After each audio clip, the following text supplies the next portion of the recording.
Hello everyone, welcome to education first official. Dear kids, I hope कि आप सभी ठीक होंगे और जो है अपनी सेशन एंडिंग एग्जाम की तैयारी कर रहे होंगे। सो बच्चों, आज की इस वीडियो में हम पीएम श्री केंद्रीय विद्यालय के सेशन एंडिंग एग्जाम के एक जो है पेपर को सॉल्व करेंगे। ये एक सैंपल पेपर है 2026 का। क्लास रहेगी हमारी थर्ड, तीसरी और विषय रहेगा हमारा हिंदी। यहाँ कुछ बेसिक जो जानकारी जो आपने भरनी है पेपर के दौरान, उसमें आपको नाम लिखना है। अनुक्रमांक जो होता है बच्चों, उसको बोलते हैं रोल नंबर। कई बच्चे अक्सर पूछते हैं कि मैम या सर, अनुक्रमांक का मतलब क्या होता है? तो रोल नंबर बोलते हैं। अनुभाग या फिर कई जगह पर बच्चों लिखा मिलेगा विभाग। इसका मतलब है कि आपको यहाँ पर लिखना है अपना सेक्शन, कि सेक्शन कौन सा है। अ है, ब है, स है, द है, वो लिखना है आपने। फिर यहाँ दिनांक लिखनी होती है। यहाँ पर कुछ जो है कैरिकुलर गोल दिए गए हैं, पाठ्यक्रम लक्ष्य हैं। जैसे CG2 पठन से संबंधित है, CG3 रचनात्मक लेखन से संबंधित, CG4 जो है व्याकरण और वर्तनी से संबंधित है। इन तीनों के कुल अंक मिलाकर हो जाएंगे हमारे 40। चलिए देखते हैं CG2 में क्या कुछ पूछा गया है पठन में। यहाँ पर पहला प्रश्न है कि प्रश्न नंबर 1, नीचे दिए गए अपठित गद्यांश को पढ़कर प्रश्नों के उत्तर लिखिए। 5 अंक का प्रश्न रहेगा। क्या है कि एक जंगल में एक पेड़ था, उस पर चिड़िया और मधुमक्खी रहती थी। दोनों बहुत गहरे दोस्त थे। एक दिन मधुमक्खी और उसका छत्ता नीचे तालाब में गिर गया। चिड़िया ने देखा कि मधुमक्खी तालाब में गिर गई। उसने तुरंत एक पत्ता तोड़ा और तालाब में डाल दिया। मधुमक्खी उस पर चढ़कर बाहर आ गई और उसने चिड़िया को धन्यवाद दिया। कुछ दिन बाद एक शिकारी आया और वह पेड़ पर बैठी चिड़िया पर निशाना लगाने लगा। मधुमक्खी ने ये सब देख लिया और उसने जाकर शिकारी के हाथ पर काट लिया। इससे उसका निशाना चूक गया और चिड़िया चिड़िया की जान बच गई। तो ये है अपठित गद्यांश। इसमें मुख्य रूप से दो दोस्तों की बात हुई है, जिसमें एक चिड़िया है और एक मधुमक्खी है। दोनों एक जो है पेड़ पर रहते हैं, जो बहुत ही गहरे दोस्त हैं। एक दिन क्या होता है कि मधुमक्खी और उसका छत्ता तालाब में गिर जाता है। चिड़िया जो है क्या करती है, तालाब में एक पत्ता तोड़कर गिराती है, जिससे मधुमक्खी अपनी जान बचा पाती है। कुछ दिनों बाद वहीं शिकारी आता है, पेड़ पर बैठी चिड़िया पर निशाना लगाता है। मधुमक्खी जब देखती है तो वह शिकारी के हाथ पर काट लेती है, निशाना चूक जाता है और चिड़िया की जान बच जाती है। इस तरीके से दोनों दोस्त जो है एक दूसरे की जान बचाते हैं। अब प्रश्न जो दिए गए हैं वो क्या क्या है उनको देख लेते हैं। पहला प्रश्न है, चिड़िया और मधुमक्खी कहाँ रहती थी? आंगन में खड़े पेड़ पर, जंगल में पेड़ पर, बगीचे में, खेत में। तो ये गद्यांश के अनुसार यहाँ बताया गया है कि जो पेड़ था वो जंगल में था, तो इसका उत्तर हो जाएगा ख, जंगल में पेड़ पर। दूसरा प्रश्न है, मधुमक्खी तालाब में कैसे गिर गई? उड़ते समय हवा से उसका छत्ता गिर गया था, शिकारी ने गिराया। तो गद्यांश में जो जानकारी दी गई है उसके अनुसार हमें पता है कि मधुमक्खी का छत्ता गिर गया था, उसी के साथ साथ वह भी गिर गई थी। तो इसका उत्तर हो जाएगा 3, तीसरा उत्तर। अब है घ प्रश्न, अंत में चिड़िया की जान कैसे बची? वह उड़ गई थी, शिकारी चला गया था, पेड़ गिर गया था, शिकारी मधुमक्खी ने शिकारी को काट लिया था। तो यही है कि मधुमक्खी ने शिकारी को काट लिया था और उसका निशाना चूक गया और उसके बाद चिड़िया वहां से उड़ गई थी। तो ये दिया गया। अब है, मधुमक्खी ने चिड़िया की मदद क्यों की? प्रश्न है ये, थोड़ा थिंकिंग बेस्ड प्रश्न है, तो इसमें देखना है हमने। क्योंकि देखो ऊपर जो बताया गया है कि भाई पहले चिड़िया ने जो है मधुमक्खी की मदद की थी और मधुमक्खी ने की मदद की थी तो उसकी जान बच गई। अब मधुमक्खी का जो है काम था कि चिड़िया की मदद करना, तो यही इसमें हमने लिखना है। हम लिखेंगे, मधुमक्खी ने चिड़िया की मदद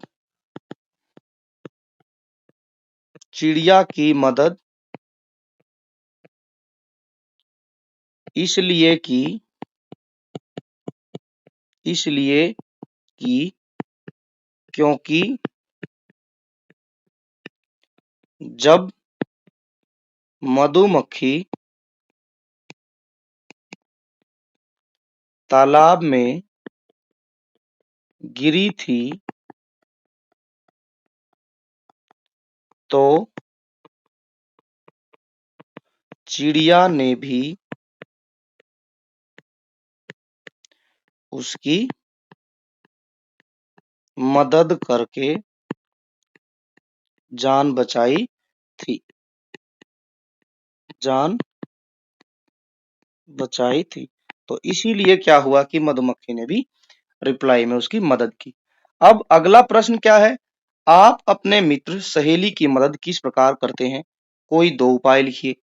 अब बच्चों इस तरीके का यदि प्रश्न आता है, इस तरीके के क्वेश्चनों में जब आए कि कोई दो उपाय लिखिए, आपके बेस पर क्वेश्चन है, तो ऐसे क्वेश्चनों को बोलते हैं ओपन एंडेड क्वेश्चन। ऐसा क्यों? क्योंकि इनका उत्तर आपके ऊपर है कि आप क्या लिखेंगे। जैसे आप कई बारी देखते हैं कि आपका दोस्त पेंसिल भूल गया है, पेंसिल भूल गया, इरेजर भूल गया है, या फिर आज आपका दोस्त टिफिन नहीं लाया है, ठीक है, बुक शेयर करके, ठीक। तो ये सब चीजें आप अपने डेली लाइफ में करते हैं अपने दोस्तों की मदद के लिए, तो यही सब आप बातें यहाँ पर लिख सकते हैं, ठीक है। तो आप अपने अनुसार इसका उत्तर लिखेंगे। मैं कभी कभार जैसे मदद करता हूँ, तो कई बारी मेरा दोस्त जो है टिफिन नहीं लाता है, भूल आता है, तो मैं क्या करता हूँ, मैं अपने दोस्त के साथ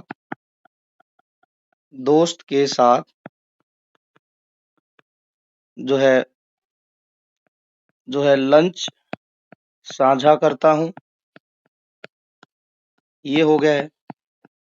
और जो है हम दोनों मिलकर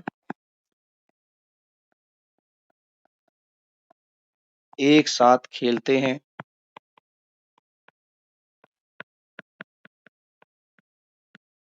ठीक है। और जो है आप क्या मदद कर सकते हैं अपने दोस्त की, वो आप लिखेंगे। अब आगे बढ़ते हैं। प्रश्न 2 क्या कहता है? प्रश्न 2 है कि नीचे दिए गए पठित, पहले था अपठित, अब है पठित गद्यांश को पढ़कर प्रश्नों के उत्तर लिखिए। ये भी 5 अंक का प्रश्न है। अध्यापिका बच्चों से कहती है, भारत के वैज्ञानिकों ने चंद्रयान 3 को चांद के दक्षिणी ध्रुव पर उतारा है। ऐसा करने वाला भारत पहला देश है ना हम सबके लिए गौरव की बात। गौरव मतलब कि सम्मान की बात, मान सम्मान की बात है ये, कि भाई भारत के वैज्ञानिकों ने चांद के दक्षिणी ध्रुव पर अपना चंद्रयान 3 उतारा। तभी एक विद्यार्थी अध्यापिका से पूछता है कि यह दक्षिणी ध्रुव क्या है। इस पर अध्यापिका जवाब देते हुए कहती है कि जैसे दक्षिण दिशा में धरती का दक्षिणी ध्रुव है, वैसे ही चंद्रमा का भी दक्षिणी ध्रुव है। कठिन परिस्थितियों के कारण यहाँ कोई भी यान उतारना मुश्किल है, पर हमारे वैज्ञानिकों ने यह गौरवपूर्ण कार्य कर लिया है। आज की हमारी बातचीत इसी चंद्रयान के बारे में है। तो ये हमारा जो बच्चों पार्ट है चंद्रयान, उसी में से ये पैसेज पूछा गया है। तो इसके बेस पर हमें प्रश्नों के उत्तर देने। पहला प्रश्न, अध्यापिका बच्चों को किसके बारे में बता रही है? गगनयान, चंद्रयान, आदित्य L1 या फिर जो है मार्स मिशन। तो ये पूरा जो गद्यांश है ये चंद्रयान 3 के बारे में है, तो हम यहाँ लिखेंगे चंद्रयान 3। वहां यान उतारना क्यों मुश्किल है? कहां पर? दक्षिणी ध्रुव पर, दक्षिणी ध्रुव पर, ठीक है। पानी अधिक है, अंधेरा होता है, लोग नहीं रहते, कठिन परिस्थितियां होती है, तो यही इसका उत्तर रहेगा कि दक्षिणी ध्रुव पर कोई भी यान उतारना इसलिए मुश्किल है क्योंकि वहां की परिस्थितियां बहुत ही कठिन है। आगे प्रश्न है ग प्रश्न, चंद्रयान 3 कहाँ उतरा था? सूरज पर, चंद्रमा के या चांद के उत्तरी ध्रुव पर, चांद के दक्षिणी ध्रुव पर। तो हमारा उत्तर होगा चांद के दक्षिणी ध्रुव पर। घ प्रश्न है, हमारे वैज्ञानिकों ने कौन सा गौरवपूर्ण काम किया? तो यहाँ लिखा है कि क्या किया कि गौरवपूर्ण काम ये किया कि हमारे वैज्ञानिकों ने चांद के दक्षिणी ध्रुव पर चंद्रयान 3 जो है वो उतारा था। तो यही हमने लिखना है। यहाँ हम लिखेंगे कि यही लिख देते हैं ऊपर, हमारे वैज्ञानिकों ने चांद के दक्षिणी ध्रुव पर चंद्रयान 3 जो है क्या किया, ऊपर लिखा है कि उतारा। तो हम ये लिखेंगे चंद्रयान 3 उतारा, ठीक है। तो यही क्या था, वह हमारा गौरवपूर्ण कार्य था। आगे प्रश्न है कि अध्यापिका ने दक्षिणी ध्रुव के बारे में छात्रों को कैसे समझाया। तो ये था कि भाई अध्यापिका ने ये कहा था, अध्यापिका ने दक्षिणी ध्रुव के बारे में बताया कि जिस प्रकार से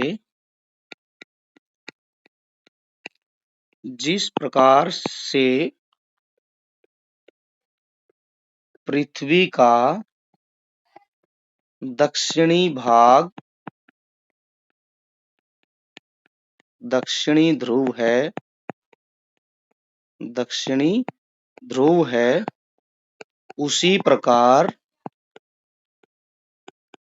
चांद का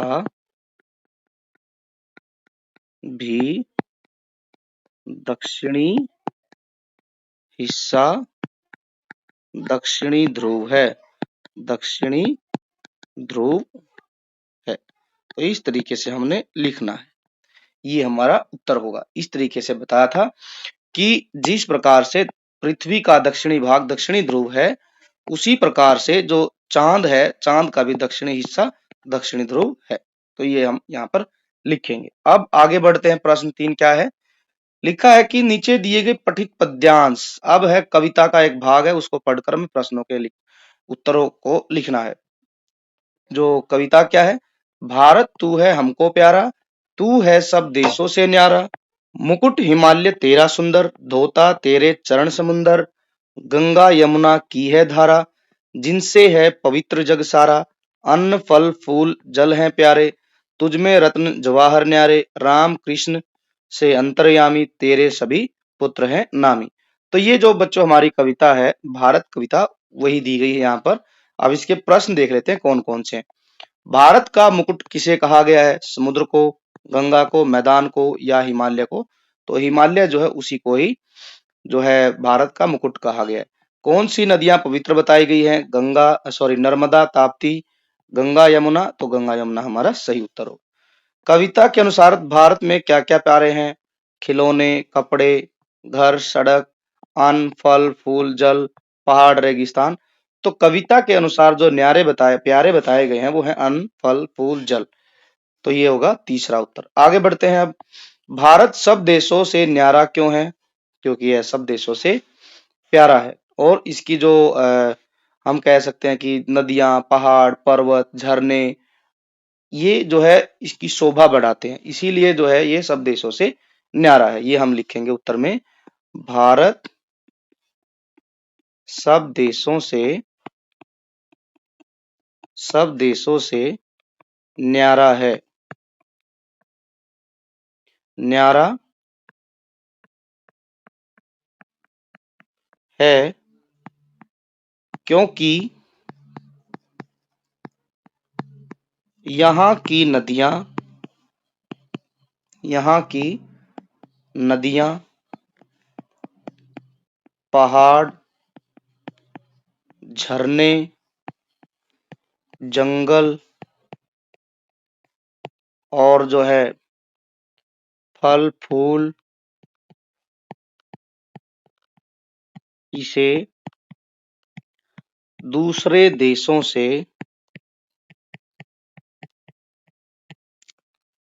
अलग बनाते हैं, इसीलिए भारत जो है सब देशों से न्यारा है।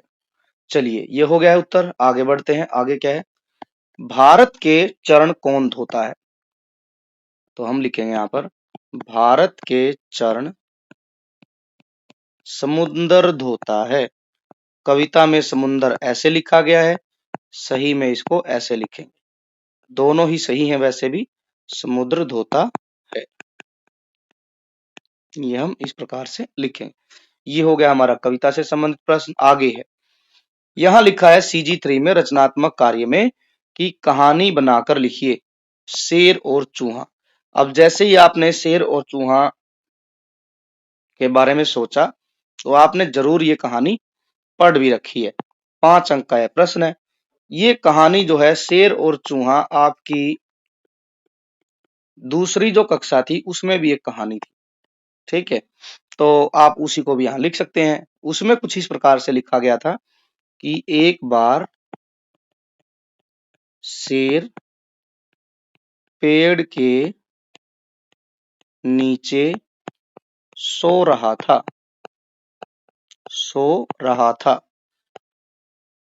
तभी कहीं से एक चूहा आकर शेर के ऊपर कूदने लगा, कूदने लगा। अचानक से शेर ने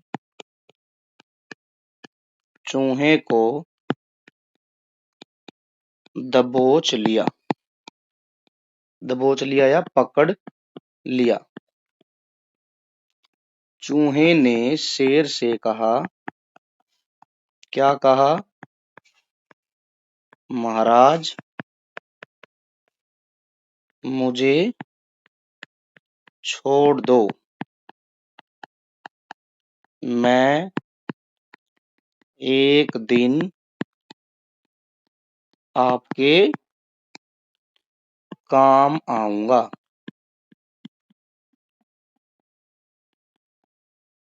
शेर ने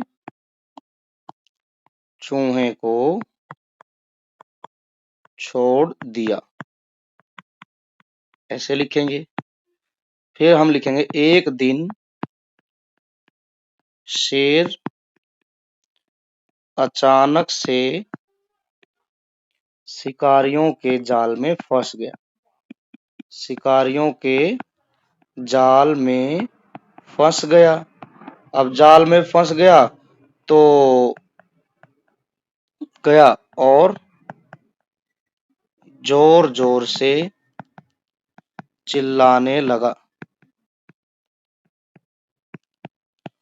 चिल्लाने लगा।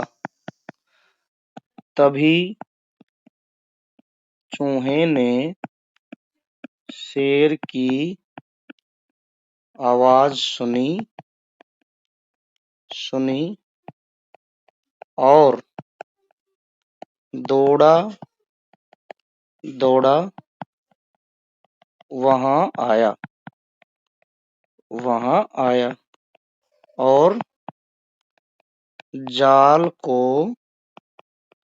काट कर शेर को आजाद कर दिया। तो ये इस तरीके से आप जो है कहानी लिखेंगे, या आप इससे अलग कोई कहानी बना सकते हैं बच्चों, तो आप वो भी लिख सकते हैं।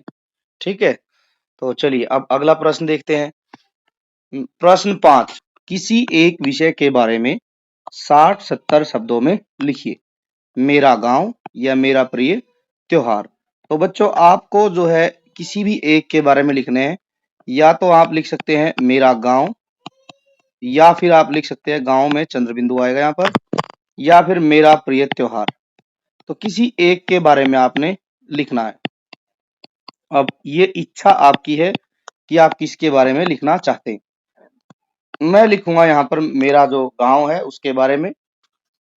अब यदि बच्चों आप गांव के बारे में लिख रहे हैं तो सबसे पहले आप अपने गांव के नाम को लिखेंगे। जैसे मैं लिखूं मेरा या मेरे गांव का नाम। अब नाम सबका बच्चों अपना अपना होता है। आगे लिखेंगे जो भी आपके गांव का नाम है वो आप यहाँ पर लिखेंगे और उसके बाद है। फिर आप लिखेंगे, आपने अपने गांव के बारे में लिखना, आपको आपका गांव कैसा लगता है। तो जैसे मैं अपने गांव का नाम यहाँ लिखूंगा, उसके बाद लिखूंगा मेरा गांव, मेरा गांव जो है हरा भरा गांव है, हरा भरा गांव है। तीसरी लाइन लिखेंगे मेरे गांव में, मेरे गांव में साफ सफाई का विशेष ध्यान रखा जाता है। एक लाइन और लिख सकते हैं, मेरे गांव में चारों तरफ हरियाली है, क्योंकि पेड़ पौधे हैं, खेत हैं। ये लिखेंगे मेरे गांव में ज्यादातर लोग खेती करते हैं, खेती करते हैं। ये लिख सकते हैं। फिर आप अपने गांव के बारे में और जो भी आपको अच्छी अच्छी बातें नजर आती है तो वो आप जो है लिखेंगे। जब भी आप गांव गए तो लिख सकते हैं। फिर आप लिख सकते हैं कि मेरे गांव का नजारा, है ना, नजारा या जो सीन है, ठीक है, सबसे खूबसूरत है, खूबसूरत है। मुझे अपना गांव, मुझे अपना गांव बहुत पसंद है। और बच्चों, अपने गांव की तो बात ही अलग है। ठीक, सबको मुझे लगता है कि अपने अपने गांव से, अपने घर से बहुत प्यार है। तो मैं जब भी अपने गांव जाता हूँ खूब घूमता हूँ। आज भी बच्चों के साथ खेलता हूँ, ठीक है, घूमने जाता हूँ, खेतों की सैर करता हूँ। तो मुझे अपने गांव में घूमकर बड़ा मजा आता है। रही बात मेरा प्रिय त्योहार, तो आपको जो भी त्योहार पसंद है, हो सकता है आपको होली पसंद हो सकता है आपको दिवाली पसंद हो, ठीक, या फिर आपको ईद पसंद भी हो सकती है, या फिर आपको गुरु पर्व पसंद हो सकता है। गुरु पर्व हो सकता है कि आपको बिहू पसंद हो सकता है आपको ओणम पसंद हो सकता है आपको पोंगल पसंद हो, या फिर हम बात करें पहाड़ों की, क्या पता आपको घुघुतिया पसंद हो सकता है आपको छठ पूजा पसंद हो, या फिर गणेश चतुर्थी पसंद हो, ठीक है, गणेश चतुर्थी। तो अब ये सब त्योहार बच्चों अपनी पसंद की बात है, तो आप अपने त्योहार के बारे में खुद से लिखेंगे। अगला प्रश्न क्या है, नीचे लिखा है प्रश्न 6, नीचे दिए गए चित्र के बारे में 50-60 शब्दों में लिखिए। तो चित्र जो दिया गया है, ये चित्र यहाँ पर है, आप इस चित्र के बारे में लिखेंगे। यहाँ पर आप लिख सकते हैं कि यह चित्र एक जंगल का चित्र है, जंगल का चित्र है। ये हो गया, पहले हम ये लिखेंगे। दूसरे में लिखेंगे हम यहाँ पर कि चित्र में पेड़ पौधे, पेड़ पौधे, ठीक है, और जो है इसके साथ साथ घास, और जो है छोटी छोटी जो है पहाड़ियां, छोटी छोटी पहाड़ियां दिखाई गई हैं, दिखाई गई हैं। ये हो गया। इसके बाद गुफा के अंदर शेर बैठा है, गुफा के अंदर शेर बैठा है।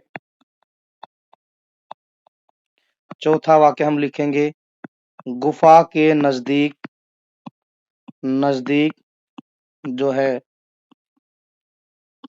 सियार आ रहा है, सियार आ रहा है, ठीक है। तो ये हो गया। साथ में यहाँ सूरज दिखाई दे रहा है, तो सूरज के बारे में आप लिख सकते हैं। और जो है इसके अलावा जो भी आपको कोई क्रिएटिविटी दिखती है तो आप यहाँ पर मेंशन करेंगे। 4 मैंने लिख देंगे। अंत में आप लिखेंगे यह चित्र जो है जो जंगल की सुंदरता को दिखाता है। तो आप ये जरूर आप वाक्य लिखेंगे। अब आगे बढ़ते हैं। अब क्या है, व्याकरण और वर्तनी से संबंधित प्रश्न क्या है वो देखते हैं। पहला प्रश्न है प्रश्न नंबर 7, सही शब्द चुनकर रिक्त स्थान भरिए, ठीक है। यहाँ पर आपको हेल्प बॉक्स दिया गया है। पहला है पहला क्या है, अभी तक तो उजाला था, अब थोड़ी ही देर में अंधेरा छा छाने लगा। तो यहाँ हो जाएगा अंधेरा। ख वाला है, ये ग है और ये घ है। सिंह इस समय मान के भीतर है या बाहर निकल गया। लगातार परिश्रम करने से कठिन काम भी आसान हो जाता है। मैं बूढ़ा हो गया हूं, पहले तो मैं भी जवान था। तो इस तरीके से आप ऊपर से देखकर नीचे इनको भरेंगे। आगे क्या है, प्रश्नार्थ। यान शब्द जोड़कर शब्द बनाओ। तो हम लिखेंगे यहाँ पर यान जोड़ना है, तो ये बन जाएगा हमारा चंद्रयान, और नीचे हमारा बन जाएगा वायुयान। वायुयान, तो हम लिखेंगे चंद्रयान के बारे में, भारत के वैज्ञानिकों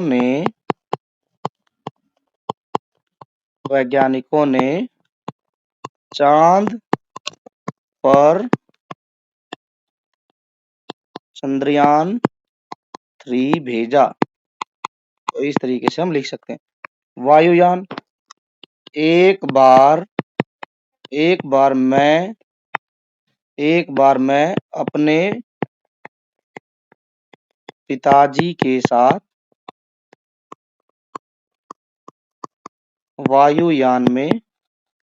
वायुयान से दिल्ली गया।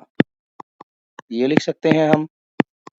आगे है प्रश्न 9। नीचे दिए गए शब्दों के समान अर्थ वाले दो दो शब्द लिखिए। चांद, चांद को हम चंद्र बोलते हैं, जिसे यहाँ चंद्रयान है। चंदा बोलते हैं, शशि बोलते हैं, मयंक बोलते हैं, निशाकर भी बोलते हैं। तो ये ढेर सारे शब्द हैं। शेर को हम बोलते हैं वनराज, केसरी भी बोलते हैं, केसरी, वनराज, और मृगेंद्र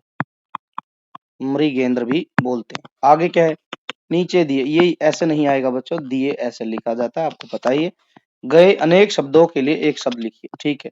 यहां से ऊपर से देख के हमें लिखना है, विज्ञान की नई खोज करने वाला वो होता है वैज्ञानिक।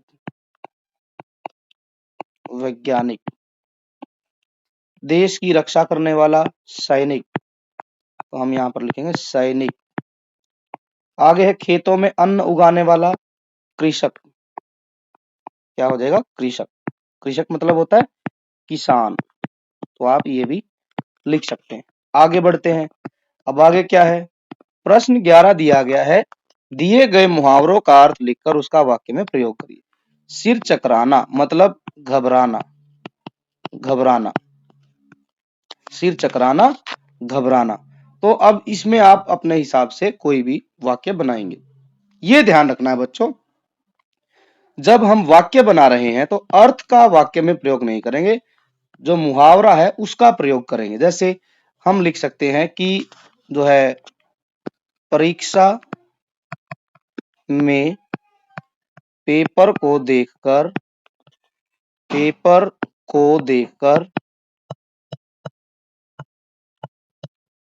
एक बार तो मेरा सिर चकरा गया,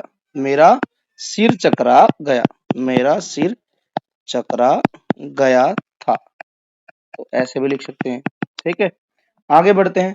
प्रश्न 12 क्या कहता है, संयुक्त अक्षर क्ष और श्र से दो दो शब्द बना के लिखिए। ये हो जाएगा हमारा कक्षा, ठीक है।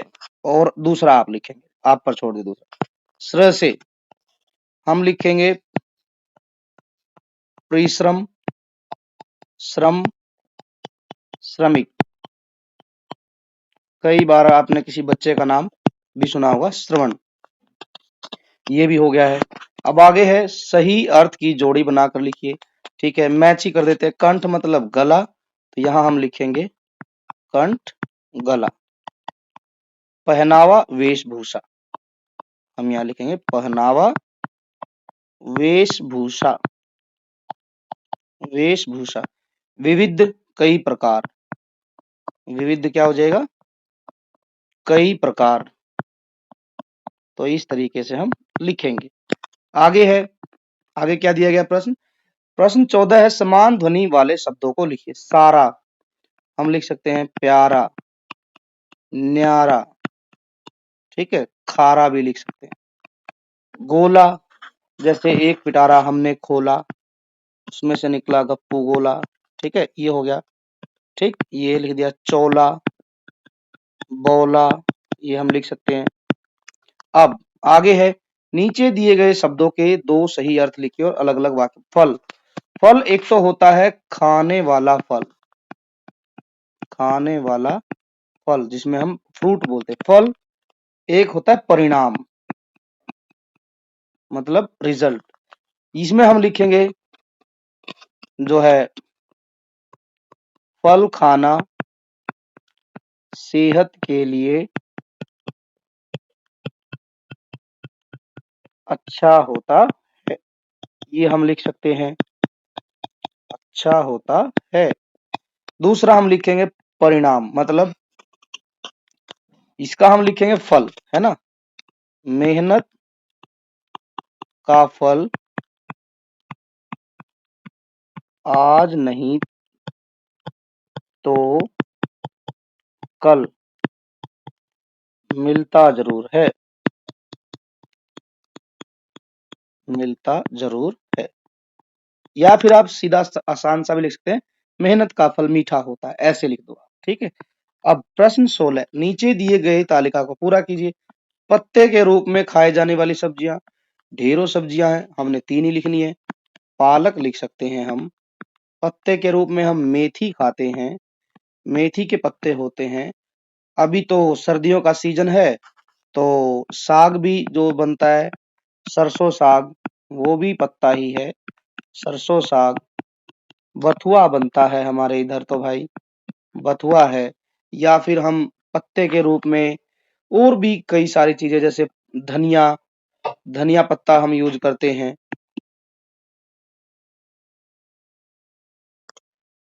ये तो हो गए हमारे पत्ते के रूप में खाए जाने वाले, पालक, मेथी, साग, बथुआ। अब हम लिखते हैं भूमि के नीचे पैदा होने वाले, तो उनमें हम लिख सकते हैं आलू, आलू खाते हैं, वो भूमि के नीचे उगते हैं।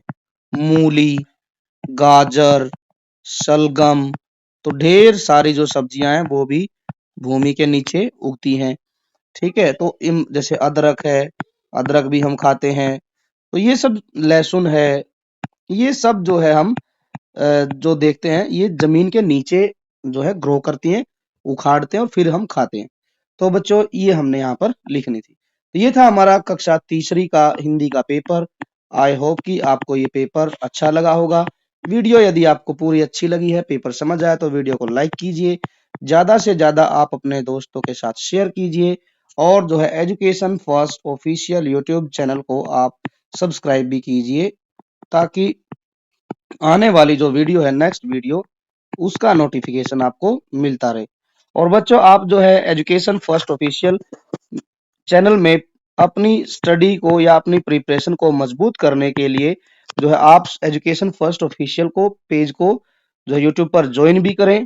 वहां पर आपको सभी पेपर के पीडीएफ जो है उपलब्ध होते रहेंगे। तो आप जाके चैनल को ज्वाइन कीजिए, दोस्तों को भी ज्वाइन करने के लिए मोटिवेट कीजिए। पीडीएफ आपको पेपर का वही मिलेगा। Thanks for watching, take care and bye bye.